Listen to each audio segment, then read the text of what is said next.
விராட் கோலிக்கு சொந்தமான பப் மீது வழக்கு பதிவு செய்யப்பட்டிருக்கிறது. இது தொடர்பான விரிவான விவரங்களை செய்தியாளர் பாரதி ராஜா வழங்க கேட்போம். பாரதி ராஜா வணக்கம். என்ன வழக்கு பாரதி ராஜா? இந்த பப் எங்கு செயல்படுகிறது? தொடர்பான விவரங்களை பதிவு பண்ணலாம். கண்டிப்பாக முதல்ல இந்த பப் இருப்பது பெங்களூரில் உள்ள மையப்பகுதியான கஸ்தூர்பா சாலையில் அமைந்திருக்கிறது. இந்த பப் விராட் கோலிக்கு சொந்தமானது 18, அதாவது விராட் கோலியின் ஜெர்சி எண் 18 இதை குறிக்கும் விதமாகத்தான் இந்த பப்பிற்கு 18 என பெயர் வைக்கப்பட்டிருக்கிறது. 18 கம்யூன் என்பது இந்த பப்பின் முழு பெயர். இந்த பெங்களூரு நகரை பொறுத்த மட்டில் வார நாட்களில் பப்புகளோ ரெஸ்டாரண்ட்டுகளோ மதுபான மையங்களோ 11 மணி வரை இயங்க மட்டுமே அனுமதி இருக்கிறது. அதற்கு பிறகு இயங்கக்கூடாது. இது உணவகங்களுக்கும் பொருந்தும் என்பது குறிப்பிடத்தக்கது.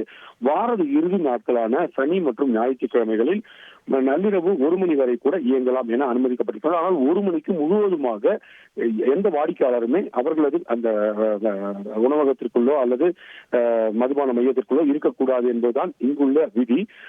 அந்த விதிகளை மீறி இருப்பதாகத்தான் தற்போது விராட் கோலிக்கு சொந்தமான பப் மீது வழக்கு பதிவு செய்யப்பட்டிருக்கிறது. இது குறிப்பிட்ட விஷயம் என்னவென்றால், இந்த பப்பானது அமைந்திருப்பது எந்த காவல் நிலையத்தில் வழக்கு பதிவு செய்யப்பட்டிருக்கிறது, அதாவது கப்பன் பார்க் காவல் நிலையத்தில் வழக்கு பதிவு செய்யப்பட்டிருக்கிறது.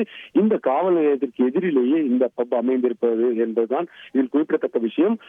1 மணிக்கு மேல் இயங்கக்கூடாது என்ற ஒரு சூழல் இருக்கும் நிலையில் அன்றைய தினம் ரோந்து பணியில் ஈடுபட்டிருந்த கப்பன் பார்க் போலீசார் 1:15 வரை இந்த பப் இயங்கி இருப்பதை கண்டிருக்கிறார்கள். உடனடியாக சென்று அவர்களை வலியுறுத்திய போதும், உடனடியாக மூடுமாறு வலியுறுத்திய போதும் மூடவில்லை என்று கூறப்படுகிறது. 1:20 வரை திறந்து வைத்திருந்ததாக கூறப்படுகிறது. இதைத் தொடர்ந்துதான் தற்போது முதல் தகவல் அறிக்கையானது பதிவு செய்யப்பட்டிருக்கிறது.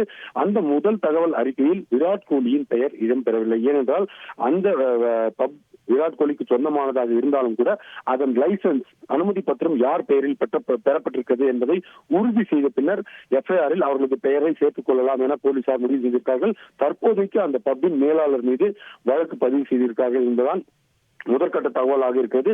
ஒருவேளை அந்த பப்பின் லைசன்ஸ் விராட் கோலியின் பெயரில் இருந்தால் அவரது பெயரும் இந்த எஃப்ஐஆரில் இடம்பெற வாய்ப்பு இருக்கிறது என்பது குறிப்பிடத்தக்கது. விரிவான விவரங்களுக்கு நன்றி பாரதி ராஜா. செய்திகளை உடனுக்குடன் தெரிந்து கொள்ள உடனே சப்ஸ்கிரைப் பண்ணுங்க.